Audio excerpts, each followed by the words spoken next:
तो हम डॉक्टर्स की तंजीम इस बात का मुतालबा करते हैं कि जो हेल्थ वर्कर्स इस इलाज मुआवजे के अंदर मसरूफ़ हैं, अगर वो बीमार होते हैं तो उनको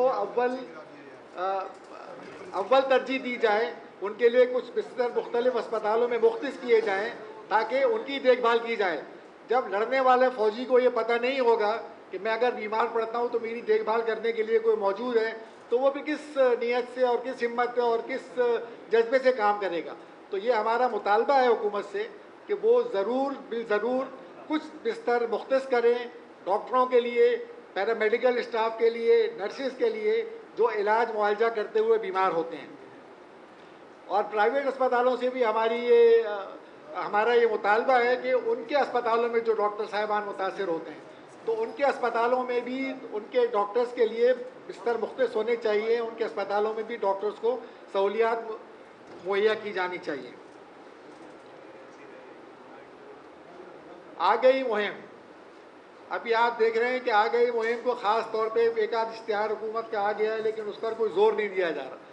तो आ गई मुहिम को आगे बढ़ाने में मेरा ख्याल है कि सहाफ़ी हज़रात बहुत अहम रोल प्ले कर सकते हैं। ख़ासतौर पर इलेक्ट्रॉनिक मीडिया के जो सहाफ़ी, वो पब्लिक सर्विस मैसेज के तौर पे, दूसरे मैसेजेस के तौर पे ये बार बार बीमा के कुछ इश्तिहार आते हैं, उनको अगर आप बार बार दिखाएं तो इससे लोगों में एक आगाही पैदा होगी कि सोशल डिस्टेंसिंग में की कितनी ज़रूरत है, एक आगाही पैदा होगी कि मास्क पहनना कितना ज़रूरी है।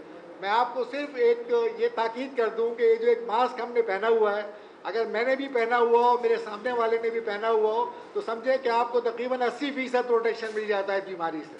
तो इसकी इतनी अहमियत है। आप देखें, आप बाज़ार बंद हो ना हो, बाज़ार बंद हो तो बहुत अच्छी बात है, अगर सड़कों पर मजमा ना हो या हो मजमा और सब लोगों ने मास्क पहने हुए हो तो बीमारी के फैलने के इम्कान काफ़ी कम हो जाते हैं। इसके अलावा टेस्टिंग फैसिलिटीज़ बहुत नाकाफ़ी है। हमारा मुतालबा है कि टेस्टिंग फैसिलिटीज़ बढ़ाई जाएँ ताकि जिसको कोई डॉक्टर कहता है कि आप जाकर कोरोना का टेस्ट करवाएं तो उसके लिए मुसीबत पड़ जाती है। जगह जगह मारे फिरते हैं। प्राइवेट हॉस्पिटल्स में बहुत कीमती है टेस्ट, और जहाँ पर मुफ्त हो रहे हैं वहाँ पर या तो आपके पास सिफारिश हो या आप किसी को जानते हो तो आपका टेस्ट आसानी से हो जाता है, वरना आप मारे फिरते हैं। सोशल मीडिया पर एक बड़ी मुहिम चल रही है जो ये बता रही है कि ये सारा जो है कोरोना का सिलसिला जो है ये एक गैर मुल्की साजिश है, या एक बिल गेट्स ने एक साजिश की है, या अमेरिका ने या चीन ने, मुख्तलिफ लोगों के मुख्तलिफ ख्यालात। तो हमारा मुतालबा ये हुकूमत से कि ज़रूर एक महकमा इस तरह का बनाया जाए या कुछ लोगों को इस सिलसिले में मुख्तस किया जाए, वो जो इन गुमराह कौन प्रोपेगेंडे का मुस्बित तरीके से लोगों को समझाने का एक प्रोग्राम करें और बार बार मतलब किया जाए ताकि इनके प्रोपेगेंडे का असर है उसको तोड़ा जाए। इस वक्त आप यकीन जानिए कि आधी आबादी जो है कम अज़ कम इस शहर की ये नहीं समझती कि कोरोना वाकई कोई बीमारी है, और उसकी वजह ये है कि ये गुमराह कुन प्रोपेगेंडा जो हमारे सोशल मीडिया के ऊपर चल रहा है। तो सहाफ़ी हजरात भी इस सिलसिले में बहुत अहम रोल प्ले कर सकते हैं। तो मेरी आपसे गुजारिश है कि इस मसले को ज़रूर देखें, और आपके जो प्रोग्राम्स होते हैं, आपके जो एंकर हजरात होते हैं, वो इस मसले को ज़रूर उठाएँ। ख़ास तौर पर मेरे एक साथी इस सिलसिले में आपसे बात करेंगे, जो कोरोना के पॉजिटिव और नेगेटिव का मसला है। कोरोना के पॉजिटिव और नेगेटिव के मसले से बहुत ज़्यादा मसाइल पैदा हो रहे हैं। वो मसला क्यों हो रहा है इस पर भी हम रोशनी डालेंगे ताकि आप भी समझें, और जब आप समझेंगे तो आगे लोगों को समझा सकेंगे। इसके अलावा आपने देखा कि चीन में जब ये मसला पैदा हुआ था या और भी दूसरे ममालिक में, तो उन्होंने एमरजेंसी नौयत के कुछ अस्पताल बनाए जल्दी में, और ये टेम्परेरी अस्पताल थे और उनसे बहुत फ़ायदा हुआ। तो हमारी हुकूमत से ये भी एक गुजारिश है, बल्कि एक डिमांड है कि कम अज़ कम कराची की हद तक 2-3 ऐसे अस्पताल एमरजेंसी लेवल पे ख़ुद बनाएं या किसी से बनवाएं ताकि ये जो रश मरीज़ों का है इसको कम किया जा सके। ये कुछ गुजारिशात थी जो हमने की हैं आपसे। इसके अलावा जो आपके सवालात होंगे उसके जवाब देंगे, लेकिन मेरा ख्याल है कि ये अभी आपको जो हमने एक चार्ट दिया है बेड्स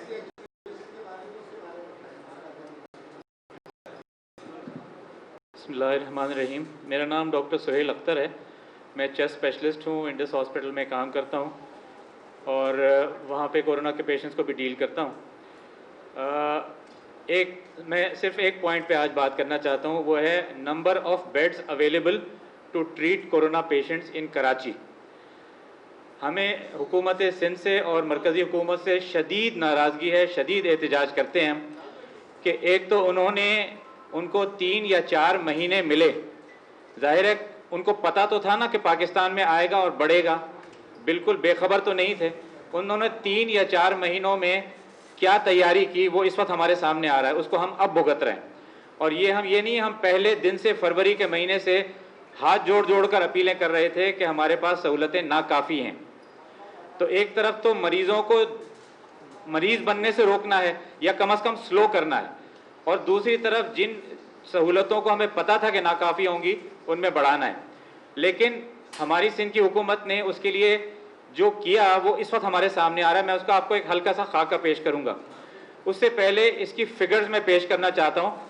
ये वो फिगर्स हैं जो हमने कल तमाम हस्पतालों के रिसोर्स पर्सन से फ़ोन करके उनसे ली हैं।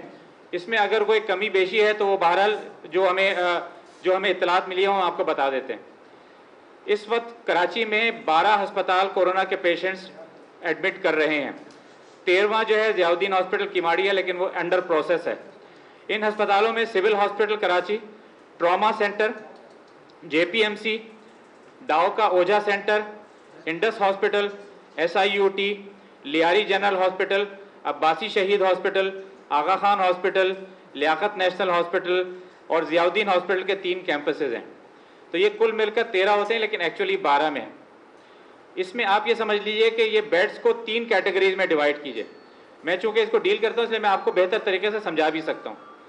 एक तो वो होते हैं आइसोलेशन बेड्स, जिसमें कोई पॉजिटिव पेशेंट है लेकिन उसको कोई हल्की फुल्की खांसी या बीमार है, उसको ड्रिप की ज़रूरत है, मामूली बीमारी है। या एक और बहुत अहम बात समझने की, इन आइसोलेशन बेड्स पे वो मरीज जाते हैं जो आए मिसाल के तौर पे कोई फ्रैक्चर का ट्रीटमेंट कराने, कोई अपेंडिक्स हो गया या कोई और ऐसी चीज़ हो गई जिसके लिए 2-3 दिन अस्पताल में रहना होता है। लेकिन चूंकि अस्पताल में रहने के लिए कोरोना के टेस्ट को नेगेटिव और पॉजिटिव होने की पहले ही जज कर लिया जाता है, इसलिए अगर वो कोई पॉजिटिव होते हैं तो वो कोरोना के आइसोलेशन वार्ड्स में एडमिट होते हैं। उनको कोरोना नहीं होता, लेकिन चूंकि वो पॉजिटिव होने की वजह से आम वार्ड्स में नहीं जा सकते, वरना बराबर वाला मरीज भी इफेक्ट होगा, हॉस्पिटल का अमला भी इफेक्ट होगा, इसलिए वो आइसोलेशन बेड्स में आ जाते हैं। तो इन आइसोलेशन बेड्स की तादाद जो हमें फराहम की गई है इन 13 अस्पतालों में वो 433 है, 433।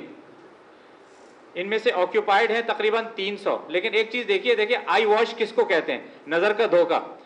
433 में से 140 लियारी जनरल हॉस्पिटल में हैं, उसमें से ऑक्यूपाइड 0 हैं।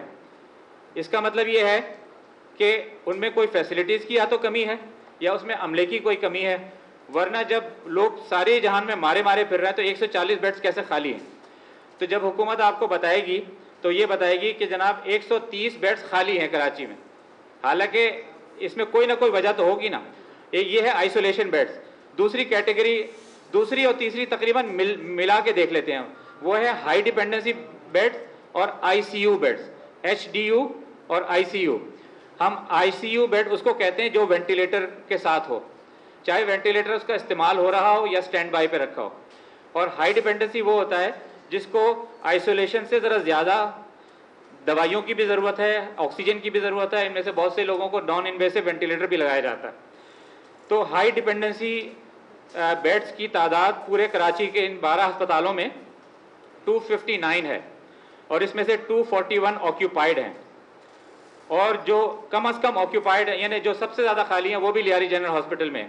तो एक्चुअल फैक्ट ये है कि जिन अस्पतालों में सहूलतें हैं उनमें सब ऑक्यूपाइड हैं, ये हाई डिपेंडेंसी बेड जी। इसके बाद आते हैं जो सबसे ज़्यादा प्रॉब्लम का बायस है, क्योंकि अगर किसी पेशेंट की ऑक्सीजन बिल्कुल ड्रॉप हो गई है, उसका ब्लड प्रेशर ड्रॉप हो गया है, उसको मल्टीपल प्रॉब्लम्स है, उसको वेंटिलेटर पर डाले बगैर कोई चारा नहीं होता। ये लाइफ लाइन है, अगर इस पर आपने नहीं डाला तो पेशेंट की मौत है। अनफॉर्चुनेटली ICU पे वेंटिलेटर पे जाने के बावजूद बहुत कम रिकवरी होती है।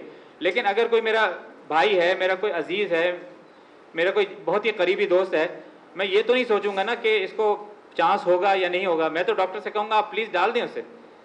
तो इसमें जाए बगैर कि इसकी मोर्टेलिटी कितनी है। जो क्रिटिकल लाइफ सेविंग बेड्स हैं उनकी तादाद कराची में 147 है और इसमें से 115 ऑक्यूपाइड हैं। लेकिन ये भी समझ लें क्यों, अब आप सोचेंगे कि ऑक्यूपाइड है तो बहुत अच्छी बात है, चलो हम वहाँ ले जाते हैं। इसमें मैंने आपको बता दिया कि मैं अपने हॉस्पिटल की मिसाल दे देता हूँ कि हमारे यहाँ 15 वेंटिलेटर हैं, लेकिन इस वक्त जो ऑक्यूपाइड हैं वो हैं तकरीबन 9, और उसकी वजह ये कि बाकी 7 मरीजों को किसी भी वक्त वेंटिलेटर पर डालना पड़ सकता है, 6 मरीजों को, तो इसलिए हम उनका वेंटिलेटर खाली नहीं करते, वो गिना जाता है वेंटिलेटेड बेड्स में। इफेक्टिवली इन 147 में से तकरीबन 85% जो है ना वो ऑक्यूपाइड हैं। अच्छा, इसके बाद मैं आपकी तवज्जो दिलाना चाहूँगा, ज़रा गौर से सुनिएगा कि जब हमें फिगर्स बता के आम लोगों को धोखा दिया जाता है, मुझे बहुत अफसोस के साथ ये लफ्ज़ इस्तेमाल करना पड़ता है, लेकिन मुझे करना पड़ रहा है, क्योंकि इतनी ख़राब सूरत हाल में भी अगर लोगों को ये बताया कि बहुत बेड्स हैं तो फिर क्या हशर होगा। लोग हमारा गिरबान पकड़ते हैं कि आप तो कह रहे थे बड़े, गवर्नमेंट तो कह रही है बड़े बहुत सारे बेड्स हैं, आप क्यों बेड प्रोवाइड नहीं करते। तो एक तो हमारे पास फिगर्स दी जाती हैं सिंध की, ठीक है, सिंध में हैदराबाद भी शामिल है, नवाबशाह भी शामिल है, गंबट भी शामिल है, लाड़काना वगैरह, सखर भी शामिल है।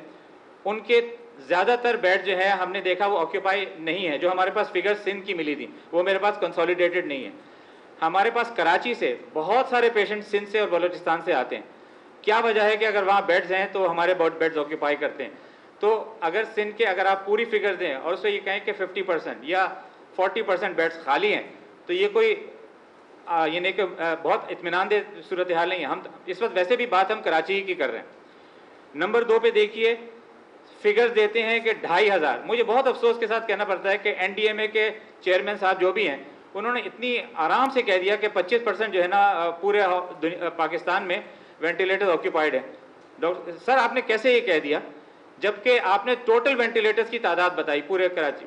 अब किसी भी अस्पताल में, ये जो मैंने आपको 12 या 13 अस्पताल बताए, इनमें सिर्फ ये कोरोना डेजिग्नेटेड वेंटिलेटर्स और कोरोना डेजिग्नेटेड HDU हैं। अस्पताल में इसके बराबर या हो सकता है इससे दुगने वेंटिलेटर्स मौजूद हों या HDU बेड्स मौजूद हों। क्यों? क्योंकि आपको अपेंडिक्स हो जाएगी, आपका अपेंडिक्स बर्स्ट हो जाएगा, आपको 1-2 दिन वेंटिलेटर पर रहना पड़ेगा, तो आप कहाँ जाएंगे? आपको कोई हार्ट फेलियर हो गया, लंग में पानी आ गया, कोई भी रिलेटेड सेप्सिस हो गया, आपको इंटेंसिव केयर बेड्स की जरूरत। तो अस्पताल को कोरोना के लिए पूरा डेजिग्नेट तो नहीं किया जा सकता ना, उसमें कुछ बेड्स रखने होते हैं। तो जो भी हमें आदाद शुमार बताए जाते हैं वो बताए जाते हैं टोटल वेंटिलेटर्स इतने हैं, कोरोना के लिए इतने ऑक्यूपाइड हैं, बहुत मसला ही नहीं है कोई। तो भाई बात करें तो कोरोना के डेजिग्नेटेड बेड्स की बात करें, और बात करें ना तो फिर फिगर्स की बात ना करें, हमारे अस्पताल आके बात करें, हमारे अस्पतालों में आके बात करें। मैं आपको सिचुएशन ये बताता हूँ कि हमारे 28 के 28 बेड्स हर वक्त ऑक्यूपाइड रहते हैं। मुझे सबसे ज़्यादा तरस आता है इमरजेंसी के डॉक्टर पे, क्योंकि वो 15-15, 14-14 पेशेंट एक वक्त में बिल्कुल क्रिटिकल इमरजेंसी में लिए बैठा है। कोई वेंटिलेटर पर डाला हुआ है, किसी को अम्बू बैगिंग कर रहे हैं, किसी को हाई फ्लो ऑक्सीजन दे रहे हैं, किसी को नॉन इन्वेसिव वेंटिलेटर पर रखा हुआ है, इंतज़ार कर रहे हैं वेंटिलेटर का। हमारे अपने अस्पताल में मिल जाए हम फ़ौरन उसे ट्रांसफ़र कर दें। पागलों की तरह इधर उधर फ़ोन कर रहे हैं कि भाई आप क्या है, आप क्या हैं। आप ये बताइए कि अगर इतने वेंटिलेटर्स खाली हैं तो मेरे इमरजेंसी के डॉक्टर को क्या ज़रूरत पड़ी है कि वो उनको वहाँ रखा रहे? भाई नहीं है, जब भी तो वहाँ रखे हुए ना, मजबूरी है। उसके अलावा हुकूमत सिंध, जब डॉक्टर फुरकान का केस हुआ था तो एक बहुत पुरजोर अपील की गई थी कि डैशबोर्ड बनाया जाए। डैशबोर्ड इस चीज़ को नहीं कहते कि आप एक लिस्ट जारी कर दें कि जिन अस्पताल के रिसोर्स पर्सन का नंबर ये है, सिविल अस्पताल के रिसोर्स पर्सन का नंबर ये। डैशबोर्ड उसको कहते हैं कोई एक नंबर हो, 1166 हो, कुछ भी हो, उस पर कोई भी आदमी या एम्बुलेंस वाला कभी कम से कम, या कम से कम अस्पताल के इमरजेंसी वाला, वो फ़ोन करके उसे पता हो कि नहीं आप वहाँ ना भेजें, यहाँ भेज दें। इसी को तो डैशबोर्ड कहते हैं ना। ये कोई बहुत हाई फाई टेक्नोलॉजी तो नहीं है। 25-25, 30-30 साल से दुनिया भर के इमरजेंसी के जो एम्बुलेंसेज है वो इसी तरह ऑपरेट करती हैं।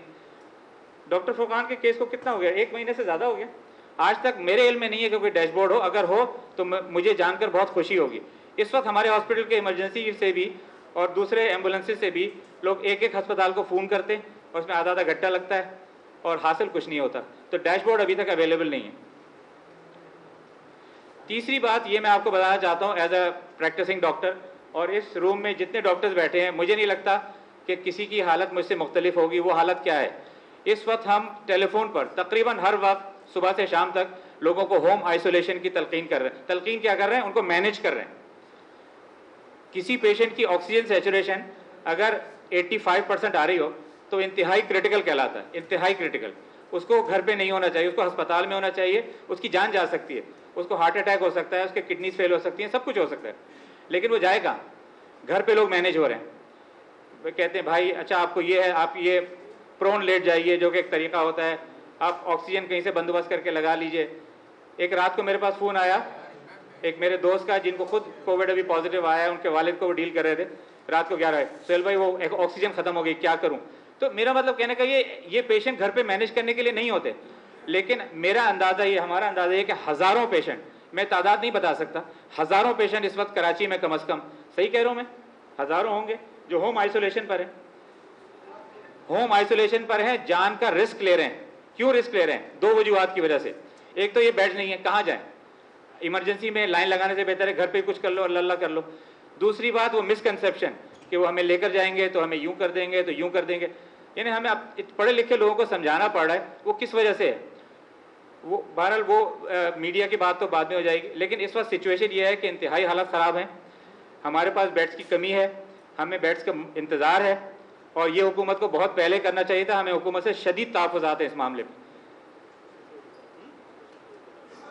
एक मसला एक्सपो सेंटर का है। एक्सपो सेंटर का आज से कोई 3 या 3.5 महीने पहले ऐलान कर दिया गया था, 1000 बेड की फैसिलिटी। हम खुश हो गए, चलो मतलब ऐसी, उस वक्त तक हमें भी वहम गुमान में नहीं था कि इसकी ज़रूरत पड़ सकती है। 1000 बेड की फैसिलिटी है, उसमें से इस वक्त जो है ऑपरेशनल हैं 520, जो हमें फिगर्स मिली एक्सपो सेंटर से, उसमें से ऑक्यूपाइड कितने? 75। अच्छा, इनका मसला क्या है? अगर किसी को चंद दिन के लिए खाना नाश्ता ही प्रोवाइड करना है तो घर जाके कर ले भाई। अगर आप ज़रा से पेशेंट, ज़रा सा किसी को पेशेंट हो, कोई पेट में दर्द हो रहा हो, किसी को 1 लीटर ऑक्सीजन की ज़रूरत है, 1 लीटर ऑक्सीजन की क्या हकीकत है? अगर आप इतने बड़े एक्सपो सेंटर में 1 लीटर 2 लीटर ऑक्सीजन के पेशेंट को नहीं रख सकते तो फिर आपने खोला हुआ किस लिए? ठीक है ना? वो 500 बेड हमारे किस काम के? हम अपने पेशेंट वहाँ ट्रांसफ़र करना चाहते हैं, वहाँ से जवाब मिलता है कि नहीं, आप ये पेशेंट हम मैनेज नहीं कर सकते, इसको आप ज़रा ठीक हो जाए तो भेजिएगा। तो भाई ठीक हो जाए तो उसको घर ना भेज दे। हमें उस पेशेंट के लिए चाहिए जो आईसीयू में लेटा हुआ है, इसकी अम्बू बैगिंग हो रही है, किसी तरह उसको अंदर करें, आप उसको ले नहीं रहे। तो एक्सपो सेंटर बहुत डिसअपॉइंटिंग एक्सपीरियंस रहा है। एक हॉस्पिटल गडाप में भी बहुत शुरू में शुरू हुआ था, लेकिन उसे हमारे पास कोई नॉलेज नहीं है, उसकी भी हालत एक्सपो सेंटर से कोई ज़्यादा मुख्तलिफ नहीं है। नीपा वाला हॉस्पिटल है, आप लोग इसकी कुछ इजाफा करते हैं, मैं तो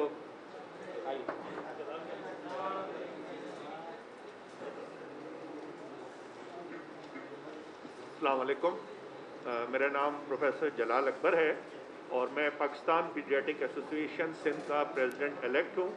इसके अलावा मैं बकाई मेडिकल यूनिवर्सिटी और पटेल हॉस्पिटल में भी बच्चों के निगहदाश्त से ताल्लुक़ रखता हूँ। मेरे साथियों ने तकरीबन सारी बातों पे बड़ी तवज्जो से रोशनी डाली है। मैं सिर्फ बच्चों के हवाले से आपसे कुछ बात करना चाहूँगा। ये बड़ा अहम है क्योंकि बच्चों पर अब तक कम हमने तवज्जो दी है। फरवरी 26 से जब से पाकिस्तान में ये कोविड-19 या ये आया, तो शुरू में जो हमें डेटा दिया गया या जो हमें पता चला, उससे ये पता हुआ कि जी बच्चों में इनिशियली शायद ये जरासीम कोई बहुत मसाइल पैदा नहीं करता और बच्चों को ये कम हिट करता है, और बच्चे अगर मुतासर भी हों तो उनमें अमवात की शरह बहुत कम है। लेकिन जैसे जैसे टाइम गुजरा, 2-1 महीने गुजरे, हमारे पास डेटा आए और फिर हमने अपने गिरदोनवा में भी देखा, तो हमने देखा कि ये ऐसा सही नहीं है। बच्चों में भी बड़ी तेज़ी से केसेस का इजाफा हुआ और बच्चों में इसकी अलामतें बहुत फ़र्क नज़र आईं बड़ों से। बड़ों में अमूमन हमने ये कहा कि जी सांस की अमराज के साथ बच्चे लोग आए हैं। हमने देखा बच्चे डायरिया के साथ शॉक की हालत में, एक बहुत टर्म यूज हुआ कावासाकी सिंड्रोम, वो जल्द से और इम्यून उसके अंदर आए। और रिसेंटली भी आपने अभी देखा होगा कि हमारे लाहौर में हमारी कोलीग का यंग बच्चा बेटा मेडिकल स्टूडेंट, वो दिमागी मेनिंजाइटिस में वायरस से जाके उसका इंतकाल हुआ। तो जरासीम बड़ी तेज़ी से अपने आप को तब्दील करता है और उसकी अलामतें बड़ी तेज़ी से चेंज होती हैं। तो बच्चों में भी इसका रिस्क बड़ी तेज़ी से बढ़ रहा है। इस वक्त भी सिंध में 1600 से ज़्यादा बच्चे अंडर 10 इससे मुतासर हैं। और ख़ास तौर पर जो 2 इंसिडेंट्स हुए हमारे यहाँ, एक जो हमने ईद के दिनों में देखा कि जिस तरीके से हमने अपने लॉकडाउन को ईज़ किया और लोग बेतहाशा घरों से बाहर निकले और फिर कुछ और मजहबी इज्तिमात या दूसरी चीज़ें हुई, उसके बाद जो हमने एक अलार्मिंग सिचुएशन देखी कि हमारे यहाँ औरतों और बच्चों में कोविड पॉजिटिव का रेट बड़ी तेज़ी से ऊपर गया। तो ये बड़ी अलार्मिंग सिचुएशन है। इस वक्त बच्चों के हवाले से हमारे यहाँ मुख्तलिफ SOPs पे बात की जाती है कि जी SOPs, लेकिन आपने और मैंने देखा है कि हम और आप या हमारी आवाम SOPs को कितना खातिर में लाते हैं।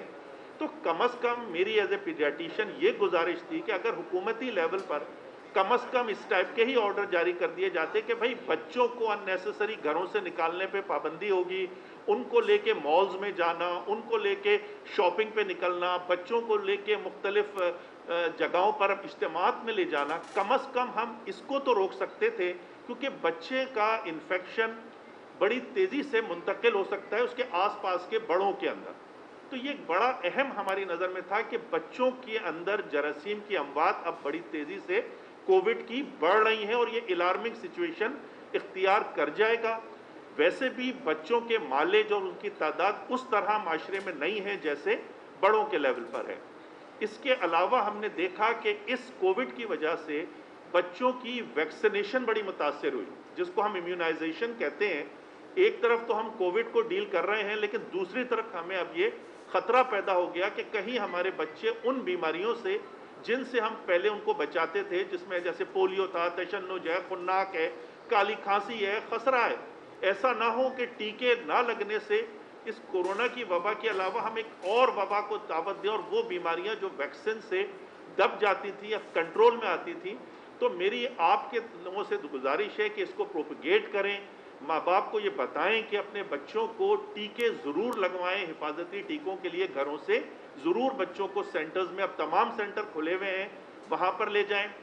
इसी तरह जो अंडर 2 बच्चे हैं, ख़ास तौर पे मीडिया से गुजारिश है कि वो माएँ जो अपने बच्चों को अपना दूध पिलाती हैं, वो इस बात को श्योर करें कि अपने बच्चों को अंडर 2, ख़ास तौर पे अंडर से माएँ अपने फीडिंग कराएं, ताकि बच्चों के अंदर मुदाफ़े डेवलप हो। इसके अलावा 2 और इशूज़ जिस पे मेरे साथियों ने, प्रोफेसर सोहेल ने भी, प्रोफेसर मिसबा ने भी बात की। हमारा हेल्थ केयर सिस्टम, डॉक्टरों का सिस्टम अंडर ट्रमेंडस प्रेशर है। वो कहते हैं ना कि हर तरफ से मार पड़ रही है। आप अस्पतालों में आम मरीज जाने से डर रहा है, लेकिन डॉक्टर 24 घंटे उसी माहौल में लिमिटेड रिसोर्सेज के साथ मरीजों का इलाज करने की कोशिश कर रहे हैं। उसमें आपने देखा होगा, आए दिन मैं अस्पताल में हूं, मेरे कोलीग अस्पताल में हूं, हमारी अपने कोलीग्स आए दिन कोरोना का शिकार होकर गिर रहे हैं। और जब कोरोना से एक डॉक्टर गिरता है तो उसकी पूरी टीम मुतासिर होती है और अल्टीमेटली केयर ऑफ पेशेंट मुतासिर होता है। तो इस वक्त हमें आपकी सपोर्ट की ज़रूरत है, हमें आपकी मदद की ज़रूरत है, ना कि ये कि उल्टा, जैसे भी डॉक्टर साहब ने बताया कि अस्पताल में जाएंगे तो डॉक्टर जहर का टीका लगा देगा, इस टाइप की खबरें चल रही हैं, और डॉक्टर कोरोना के नाम पे मरीज को मार के डॉलर वसूल कर रहा है। ये वो नेगेटिव बातें हैं जो हम जैसे हेल्थ प्रोफेशनल्स के मोराल को मुतासिर करती हैं। तो इस जंग में आपकी हमारे साथ जो मौजूदगी है वो बहुत अहम है। इस टाइप के नेगेटिव प्रोपेगेंडे को, जिसमें डॉक्टर्स के खिलाफ, पैरामेडिक्स के खिलाफ लोग फिजिकल हो रहे हैं, आए दिन फेसबुक पर उस पर तस्वीरें चल रही हैं।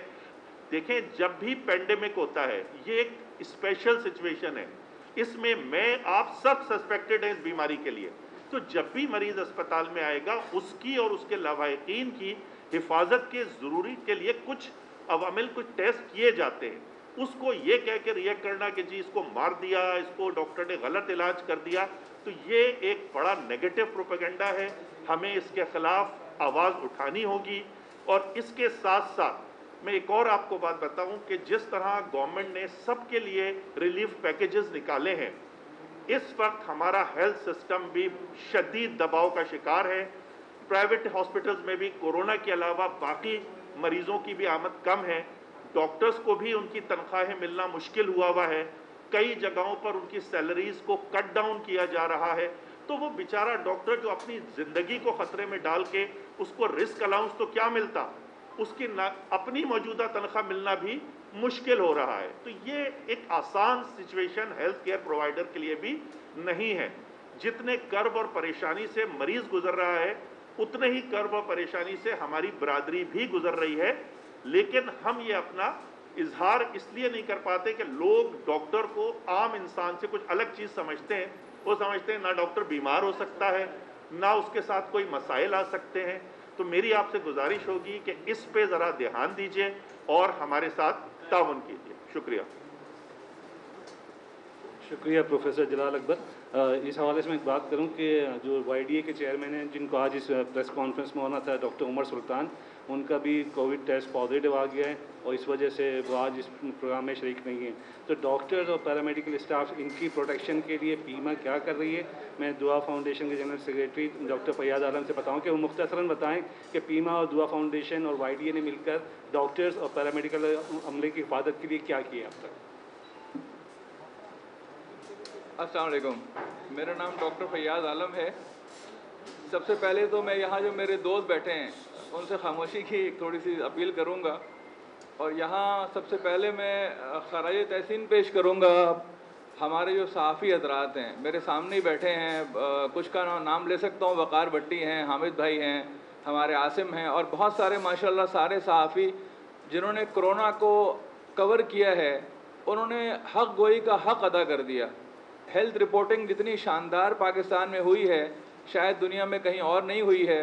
अवेयरनेस फैलाने के हवाले से, हुकूमत की नाकामियों को बेनकाब करने के हवाले से, डॉक्टर्स का जो हेरोइक रोल रहा है पैरामेडिकल स्टाफ का, उसको प्रमोट करने के हवाले से तो मैं सल्यूट करता हूँ हमारे सारे सहाफ़ी भाइयों को कि आपकी हक़ गोई की वजह से और आपकी मस्बत रिपोर्टिंग की वजह से अल्हम्दुलिल्लाह सिचुएशन बहरहाल एक हद से ज़्यादा ख़राब नहीं हुई।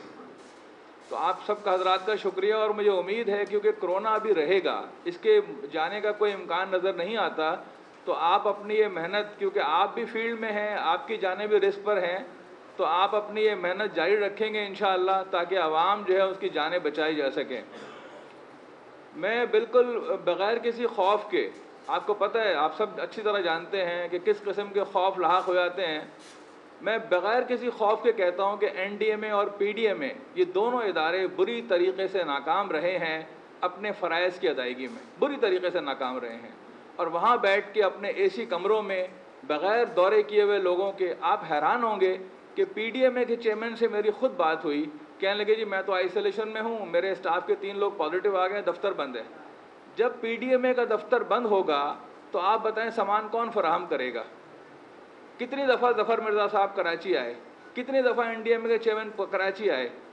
मैं कराची के तकरीबन तमाम हॉस्पिटल में, अंदरून सिंध में, मिट्टी में, दादू में, ठट्टा में, इसके अलावा हमने यहाँ बैठे हैं doctor Kashif Shazli radiology society of Pakistan के साथ मिलकर, YDA के चेयरमैन डॉक्टर उमर सुल्तान के साथ मिलकर पूरे सिंध को हमने हॉस्पिटल में PPEs दी।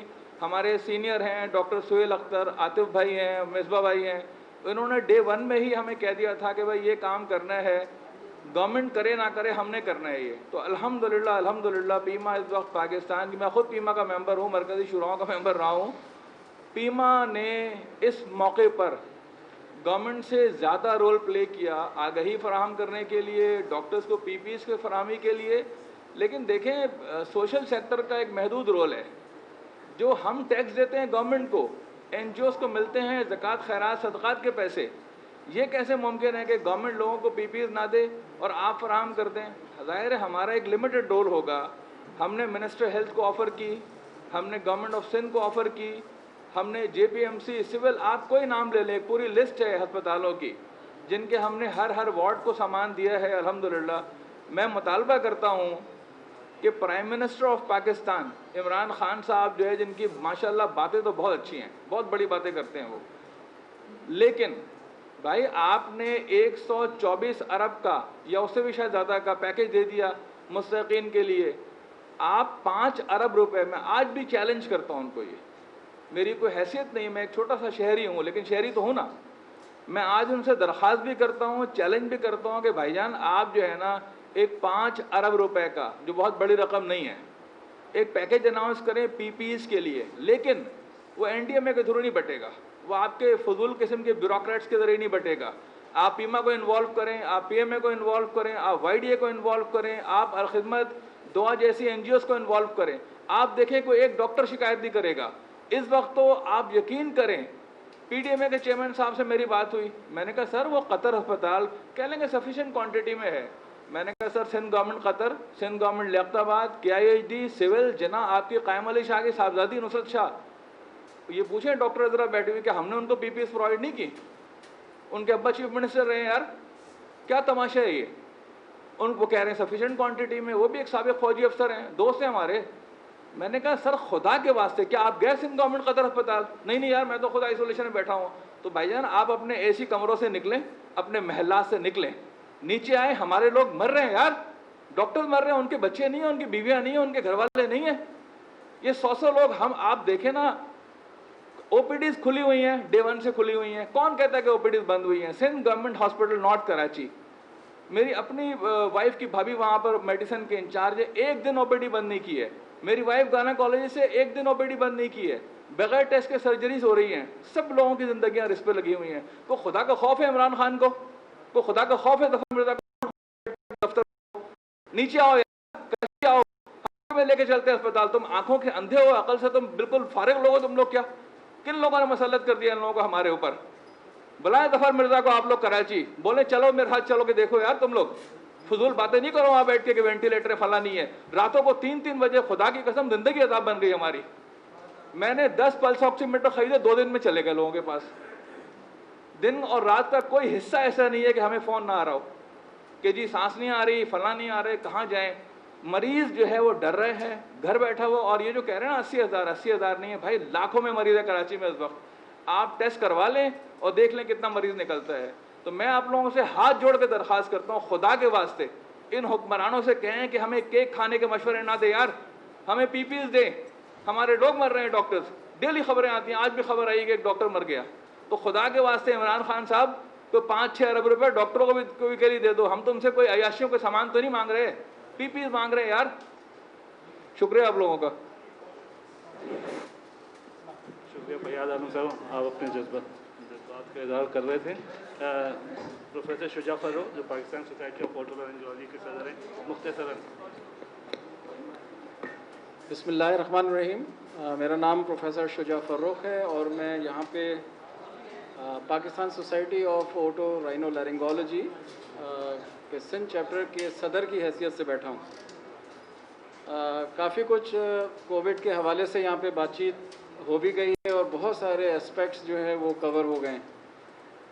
और मुझे बड़ी मुश्किल मरहले पे माइक दिया गया है जब फैयाज़ आलम भाई की गर्मा गर्म और जज्बाती तकरीर के बाद एक ठंडी तकरीर आपको सुनने को मिले। तो यहाँ जो गुजारिश करनी है वो ये करनी है कि जो कोविड है वो लोगों में अभी तक कोविड के हवाले से ये यकीन नहीं है कि ये कोई बीमारी ऐसी मौजूद है भी या नहीं, यानी कि माशरे में ये बीमारी एग्जिस्ट करती है या नहीं करती। लोगों में ये बहुत ज़्यादा कन्फ्यूजन है और ये कन्फ्यूजन इसलिए है कि इसको जो है वो सही तरीके से टैकल नहीं किया गया, अवेयरनेस प्रोग्राम्स नहीं किए गए और लोगों में जो है वो मुख्तलिफ़ तरीके से प्रोपेगेंडाज जो है सोशल मीडिया के ज़रिए से फैलाया गया है।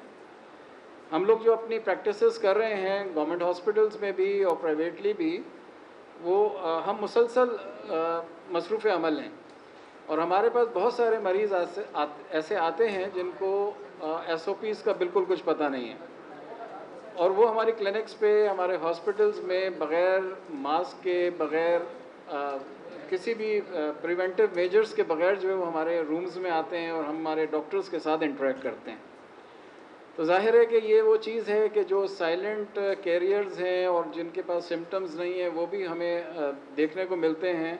और ENT के अंदर चूँकि ईयर नोज़ थ्रोट एक ऐसा एरिया है जहाँ पे सबसे ज़्यादा पेशेंट्स आते हैं और ये एरिया सबसे ज़्यादा इफ़ेक्टेड है, तो वहाँ पे हम अपनी प्रिकॉशंस तो लेते हैं लेकिन पेशेंट्स को भी डॉक्टर्स के प्रॉब्लम समझने चाहिए, क्योंकि हेल्थ केयर प्रोफेशनल्स अगर बीमार हो जाएंगे तो उनको हेल्थ फैसिलिटीज़ कौन देगा।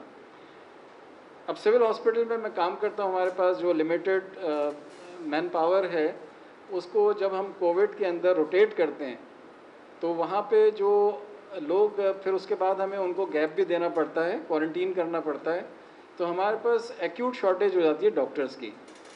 तो इस वक्त जो डॉक्टर्स काम कर रहे हैं उनको मेरा ये ख्याल है कि सारे लोगों को कोविड के अंदर इन्वॉल्व करने से बेहतर ये है कि कुछ ख़ास लोगों को इसमें ड्यूटीज़ दी जाएं, और जो इन इलाकों में, इन एरियाज़ के अंदर, इन वार्ड्स के अंदर काम कर रहे हैं, चाहे वो HDU हो, चाहे वो ICU हो, ठीक है, या आइसोलेशन वार्ड्स हों, उनके अंदर जितने डॉक्टर्स काम कर रहे हैं उनकी गवर्नमेंट की जिम्मेदारी बनती है कि उनकी स्पेशल इंश्योरेंस करें। स्पेशल इंश्योरेंस करके उनको थोड़ा सा प्रोटेक्शन का, उनकी फैमिली को प्रोटेक्शन का एक एहसास होगा और वो आगे बढ़ के काम करेंगे। दूसरा, इसमें कुछ बहुत सारे लोगों को इंडक्ट करने की ज़रूरत है, न सिर्फ डॉक्टर्स को बल्कि हमारे जो टेक्नीशियंस हैं, लेबॉर्ट्री टेक्नीशियंस हैं और दूसरे एरियाज़ के अंदर जो काम कर रहे हैं, जो हेल्थ केयर प्रोफेशनल्स हैं, नर्सेज हैं, पैरामेडिकल स्टाफ हैं, तो उनको भी एम्प्लॉयमेंट का ये एक बहुत बेहतरीन मौका है कि उनको दिया जाए ताकि हमारी जो ह्यूमन रिसोर्सेज की कमी है वो पूरी की जा सके। और तीसरी बात ये है कि जो जितने भी डॉक्टर्स यहाँ पर मौजूद हैं जो काम कर रहे हैं उनको जो है वो स्पेशल केयर दी जाए। और दूसरा, जैसे बात आई थी कि उनके लिए भी कोई ना कोई एरिया ऐसा मुख्तस होना चाहिए, प्राइवेट हॉस्पिटल्स में भी और गवर्नमेंट हॉस्पिटल्स में भी, कि अगर वो बीमार हो जाएं या उनको कोई सिम्टम्स अपीयर हों तो उनको प्रॉपर तरीके से आइसोलेट किया जाए, उनको प्रॉपर केयर दी जाए। वरना खुदा न खास्ता कहीं ऐसा ना हो डॉक्टर फरकान जैसा मामला कई लोगों के साथ जो है वो आइंदा हो जाए। तो इस चीज़ के लिए बहुत ज़रूरत है। और बस बाकी सारी चीज़ें कवर हो गई हैं। बहुत शुक्रिया। आखिर में मैं डॉक्टर अज़रा जमील से दरख्वास्त करूँगा कि वो मुख्तसरन ख़वातीन के हवाले से ये बात करें, फिर हम क्वेश्चन आंसर करेंगे इसके बाद 2 मिनट। बिस्मिल्लाहिर्रहमानिर्रहीम। वैसे तो सारे पॉइंट्स कंप्लीट हो चुके हैं और इससे पहले भी प्रेस कॉन्फ्रेंसेस हुई हैं। मीडिया के लोगों का बहुत शुक्रिया, लेकिन हमें नहीं मालूम कि ये जो हम एक्सरसाइज अब कर रहे हैं इसका कितना असर होगा। ताजिर हंगामा करते हैं तो दुकानें खोल दी जाती है, ट्रांसपोर्टर हंगामा करते हैं तो ट्रांसपोर्ट खोल दी जाती है, लेकिन डॉक्टर इतने दिनों से जो कुछ कह रहे हैं उसके ऊपर हुकूमत बिल्कुल सुम्मुन बुकमुन उम्युन बैठी हुई है, उसको कोई एहसास नहीं है। ख़वातीन के प्लेटफॉर्म से मैं समझती हूँ कि बहुत इंपॉर्टेंट बात है, हम जब अपने घरों से निकलते हैं अपने बच्चों को छोड़ के, और हम में से कोई कोरोना पॉजिटिव है तो वो अपने घर भी नहीं जा सकता। मतलब जो सोशल स्ट्रेसेस हैं उसके ऊपर हुकूमत ने कोई किसी किस्म का इवन कोई बयान तक नहीं दिया इस मामले पर। और जो हमारे डॉक्टर्स के जो भी मसाइल हुए, जो भी डॉक्टर जो थे मरे या बेचारे क्वारंटीन में गए, कभी हुकूमत की तरफ से कोई बयान नहीं आया। डॉक्टर फैयाज साहब ने जो कुछ कहा है मैं उसको 100% इंडोर्स करती हूँ कि लगता है हमारी गवर्नमेंट जो है वो अंधी बहरी या गूंगे लोगों की गवर्नमेंट है जिसको किसी चीज़ का कोई एहसास नहीं है, ना ही उन्होंने कोई ख़ास स्टेप्स लिए हैं। आप सारा देख चुके हैं कि जो इन्होंने एक्सपो में बनाया है क्या ड्रामा है। हम खुद पर्सनली हॉस्पिटल्स में जाते रहे हैं और लोगों को चीज़ें देते रहे हैं, लोगों के बहुत बुरे हालात हैं। और सोशल मीडिया पे भी हमारी गवर्नमेंट का कोई इतना ज़रा सा भी कंट्रोल नहीं है कि जो चूरन बेची जा रही है, जो मुख्तलिफ किस्म मिस क्रिएट किए जा रहे हैं, उनको कम से कम कुछ नहीं कर सकते तो उनको तो ख़त्म करें ताकि लोग जो है वो प्रॉपर आइसोलेशन करें, प्रॉपर जो साइंटिफिक तरीके से जो चीज़ें करनी चाहिए वो करें। लिहाजा वो जो सारी बातें इस फोरम से कही गई हैं दोबारा से मैं उनको एंडोर्स करती हूँ। मुख्तसर कहे को ज़्यादा जाने और खुदा करे कि हमारी हुकूमत जो है इस सारी प्रेस कॉन्फ्रेंस के बाद उसके अंदर कोई ज़िंदगी के आसार पैदा हों और वो कुछ करने के लायक हो। अभी तो वो बिल्कुल अंधी बहरी गूंगी गवर्नमेंट है। शुक्रिया डॉक्टर अज़रा। बस हम इस पर अपनी प्रेस कॉन्फ्रेंस का इख्तिताम करके हम क्वेश्चन आंसर लेंगे। बस एक चीज़ एक्नॉलेज करना चाहता हूँ क्योंकि डॉक्टर उमर सुल्तान आज नहीं है तो उन्होंने अपनी रिप्रेजेंटेशन के लिए YDA सिंध के वाइस प्रेसिडेंट और एक और मेंबर को भेजा है। ये मौजूद हैं डॉक्टर वारिस जाखरानी और डॉक्टर महबूब, ये DS हैं और एक वाइस प्रेसिडेंट हैं, ये मौजूद हैं दोनों। तो कोई सवाल होगा तो इनसे भी हम हेल्प लेंगे। ठीक है जी क्वेश्चन आंसर्स बिस्मिल्लाह।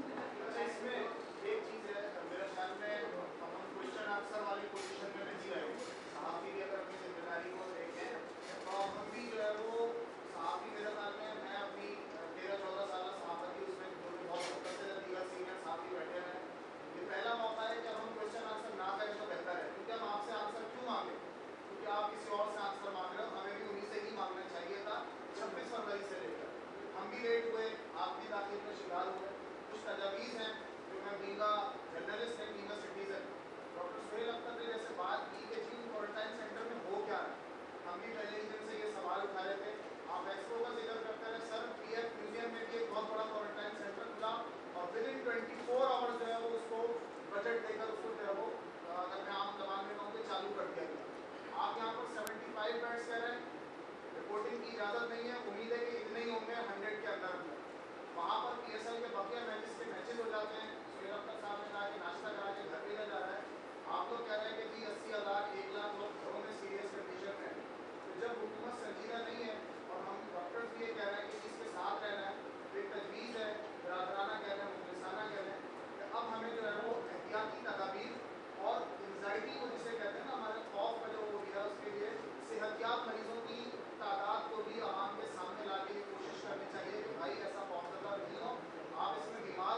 ठीक है जी।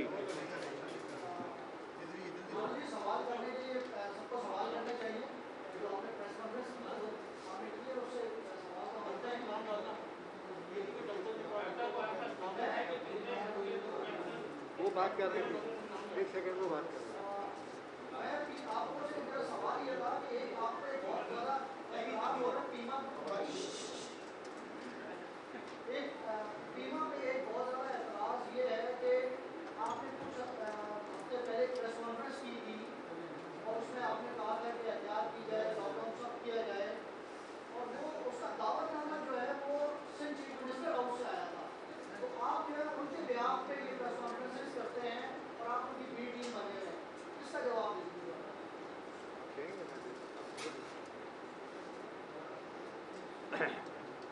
देखिए, ये बिल्कुल एक गलत और बेबुनियाद प्रोपेगेंडा किया गया है, क्योंकि जो लोग ये समझ रहे थे कि इस बीमारी के ऊपर बहुत ज़्यादा आवाज़ ना उठाई जाए, जब कुछ डॉक्टरों ने ये आवाज़ उठाई तो उनके खिलाफ ये प्रोपेगेंडा किया गया। अब ये इत्तेफाक की बात है कि जिस दिन हमारी प्रेस कॉन्फ्रेंस हुई थी, हम तो उनके कहने पर तो हमने प्रेस कॉन्फ्रेंस नहीं की। हमने प्रेस कॉन्फ्रेंस करने का उस दिन अचानक इसलिए पेश आया कि एक दिन के बाद रमज़ान शुरू हो रहे थे और तरावी शुरू होने वाली थी, और मकसद ये था कि एक दिन पहले सदर पाकिस्तान के साथ उलमा का एक मुआहिदा हुआ था जिसके तहत मसाजिद के अंदर तरावी की इजाज़त दी गई थी। वैसे डॉक्टर हमारा अपना ये ख्याल था कि चूँकि तरावी एक तवील इबादत है, इतने सारे लोग एक जगह पर जमा होंगे तो बीमारी के फैलने के खदशात बहुत बढ़ जाएंगे, इसीलिए हमने प्रेस कॉन्फ्रेंस की थी यहाँ पे। अब सिंध गवर्नमेंट भी चाहती थी कि ये हो प्रेस कॉन्फ्रेंस, सिंध गवर्नमेंट भी चाहती होगी कि भाई ये आवाज़ फैले, तो उन्होंने किया ज़रूर होगा, लेकिन हमारा इनके साथ कोई ऐसा मुआहिदा नहीं सिंध गवर्नमेंट के साथ, ना हमने उनके कहने पे की। और पीमा का रिकॉर्ड आप उठा के देख लें कि हम कभी भी हुकूमतों के साथ चलने वाले लोग नहीं हैं। हम तो हमेशा हुकूमतों के ख़िलाफ़ चलते रहे, हम तो हमेशा हुकूमतों पर तनकीद करते रहे। आज भी आपने हमारा टोन यही देखा है कि हमने शुरू से अब तक जो सिंध हुकूमत ने मामलात को हल करने के लिए इक़दाम किए, हमने हर एक को तनकीद, हमने हर कदम पे तनकीद की है। गो के कुछ उन्होंने काम किए भी होंगे, ऐसा नहीं होता, हुकूमतें रहती हैं तो कुछ काम ज़रूर करती हैं, लेकिन इन्होंने बहुत कम काम किया है, बिल्कुल नाकाफ़ी काम किया है। और ये तो एक मतलब ये है कि सिंध हुकूमत का मरकज़ी हुकूमत से चूँकि झगड़ा चल रहा था तो उन्होंने डॉक्टरों को बीच में एक तीर से दो शिकार करने की कोशिश की। हालांकि हमारा सिंध गवर्नमेंट के साथ ये जो चीफ मिनिस्टर साहब हैं उससे हमारी एक ही मुलाकात हुई है सारे अरसे के, वज़ीर सेहत जो हैं उससे एक मुलाकात। और दूसरी बात ये, डॉक्टर उनसे क्यों ना मिलें, डॉक्टर उनके पास अपने मुतालबात क्यों ना पेश करें, क्योंकि जिनके पास हुकूमत है वही तो हल करेगी ना मामला। भाई PPE जो है डॉक्टर साहबान किस हद तक देंगे, हम 4 करोड़ की दे देंगे, 5 करोड़ की दे देंगे, लेकिन ये कि ये तो काम हुकूमत तो करने वाले हैं ना, ये तो हुकूमतों से मिलना भी चाहिए, उनसे मुतालबात भी करने चाहिए। लेकिन ये जो कुछ लोग प्रोपेगेंडा करते हैं इसमें कोई हकीकत नहीं है और इसमें कोई सदाकत नहीं। एक मिनट, एक इस सवाल का जवाब वकार भट्टी, मैं इस सवाल के जवाब में आपसे एक सवाल करूंगा कि जो प्रेस कॉन्फ्रेंस हुई थी ये सारे लोग, अगर उसमें कोई बात हकीकत के खिलाफ थी, चाहे वो किसी भी फोरम से आए, या उसमें कोई बात गलत कही गई थी, या उसमें कोई बात झूठ पर मबनी थी, तो आप मुझे उसका जवाब दे दें, मैं फिर आपको जवाब देता हूं कि ये प्रेस कॉन्फ्रेंस किसके कहने पे की गई। अगर इसमें ये सब कुछ नहीं था, ये झूठ नहीं था, ये तमाम बातें हकीकत पर मबनी थी, तो we are presenting a logical reason. देखिए, मैं आपको बताऊं, उसके बाद मैं एक रात को एक TV शो में था, उसी वक्त मुझे अभी तक याद है 25 अप्रैल थी, और मुझसे उन एंकर ने कहा कि डॉक्टर साहब, पहला जुमला उनका, डॉक्टर साहब आप तो खौफ फैला रहे हैं। मैंने उनसे कहा हम खौफ नहीं फैला रहे, हम आगाही फराहम कर रहे हैं। मुझे आज बहुत ही अफसोस हुआ, इतना अफसोस हुआ कि मेरा दिल दुख रहा है। मुझे 1 महीने के बाद उस प्रोग्राम में दोबारा लिया गया, मुझे पता लगा कि उनकी तबीयत ठीक नहीं है और वो ये प्रोग्राम नहीं कर सकते, उनकी जगह कोई और करेगा। और आज मुझे ये सुबह पता लगा कि उनकी पूरी फैमिली कोविड में मुब्तला है, एंड वो मुझे ही बताया गया कि वो बिल्कुल कोरोना को ना मानने वाले सहाफ़ियों में से थे, and he is in a critical condition. तो आप मुझे बताइए कि अगर मैंने कोई या हमने कोई गलत बात कही हो, अगर हमने सही बात की है तो हमसे कोई भी कहे हम उसकी बात करेंगे, चाहे वो सदर कहे चाहे वज़ीर आज़म कहे। लेकिन अगर हमने गलत बात कही थी किसी के बिहाफ पे, तो फिर हम मौरिद इल्ज़ाम हैं। बाकी वो जो एक साहब का ट्वीट था उसके जवाब में एक शेर में सिर्फ कहूँगा कि उनका जो काम वो अहले सियासत जाने, मेरा पैगाम मोहब्बत है जहाँ तक पहुँचे।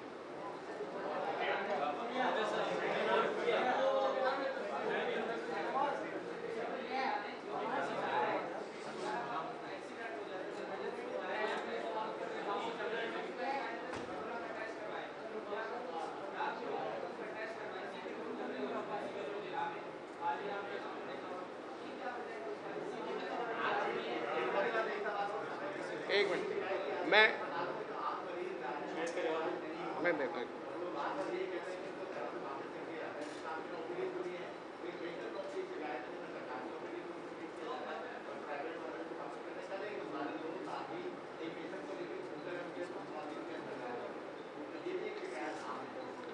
देखिए, मैं आपकी शिकायत बिल्कुल दुरुस्त है, लेकिन जब एक आलमी वबा होती है तो इसके अंदर इसी तरह से होता है। जैसे प्रोफेसर जलाल अकबर ने कहा या दूसरे लोगों ने कहा कि एवरी पेशेंट क्या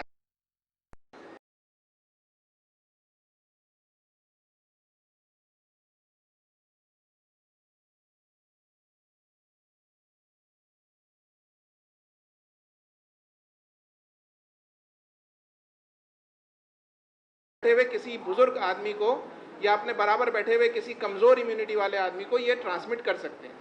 जब आप हॉस्पिटल में लेकर आते हैं तो जाहिर ही बात है एडमिशन के लिए, अब हर ओपीडी वाले पेशेंट का तो नहीं होता, लेकिन जिस पेशेंट को अस्पताल में एडमिट किया जा रहा है जाहिर है उसके बराबर कोई और मरीज़ भी होगा और वो बीमार ही होगा, तो उसका कोविड टेस्ट इसीलिए कराया जाता है ताकि ये पता लगे कि इसको हमने कहाँ रखना है। जैसा कि आपको बताया गया और बहुत सारी बीमा की बेशुमार आ गई वीडियोज़ हैं अगर आप लोग देखें, और ये बात बिल्कुल वाज़ेह है, इसमें कोई दो बातें नहीं है कि जिनकी इम्यूनिटी कम होती है उन पे इस वायरस के अटैक होने के चांसेस ज़्यादा होते हैं, वर्ल्ड वाइड हकीकत है।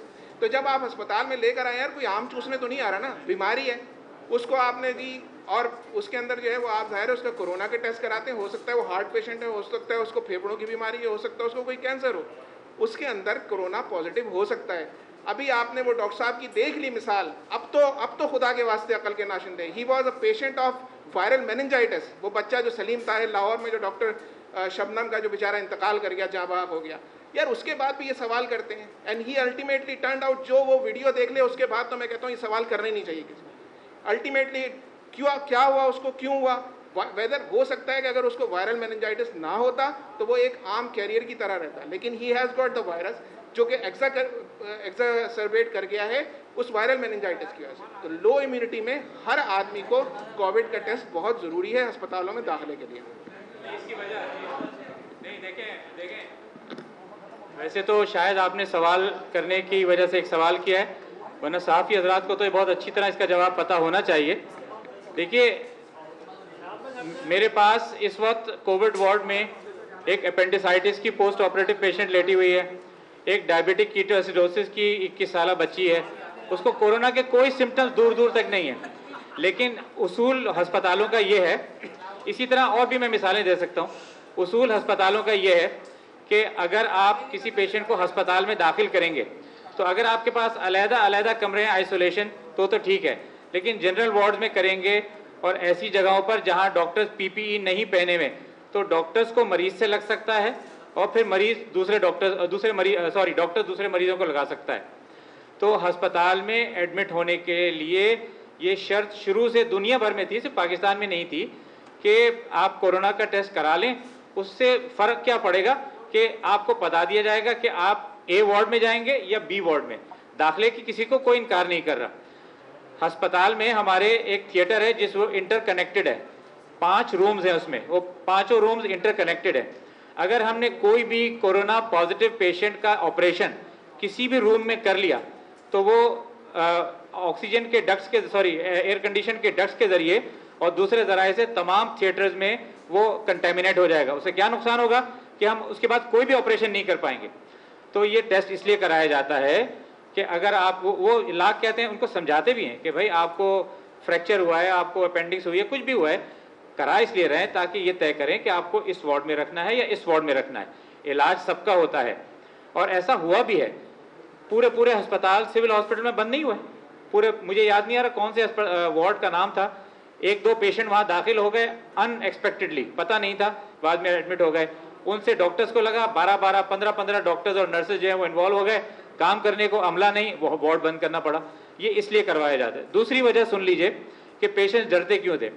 डरते इसलिए थे कि जब इंतकाल हो जाता था किसी मरीज़ का तो उसकी जो पुराने SOPs थे बरियल के, वो बिल्कुल गैर मुनसिफाना और गैर साइंसी थे।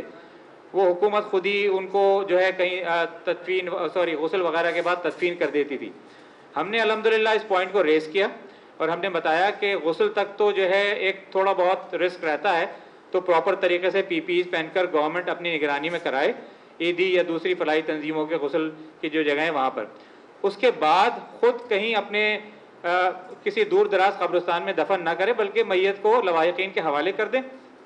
लवाहिकीन को ये शदीद गम और गुस्सा था कि यार पेशेंट तो चला गया, 10-12 दिन बीमार रहा, हम उसकी शक्ल भी नहीं देख पाए, और उसके बाद जब इंतकाल हो गया तब भी उसकी शक्ल नहीं देख पा रहे, हमारे हाथ में ही उसकी बॉडी नहीं आ रही।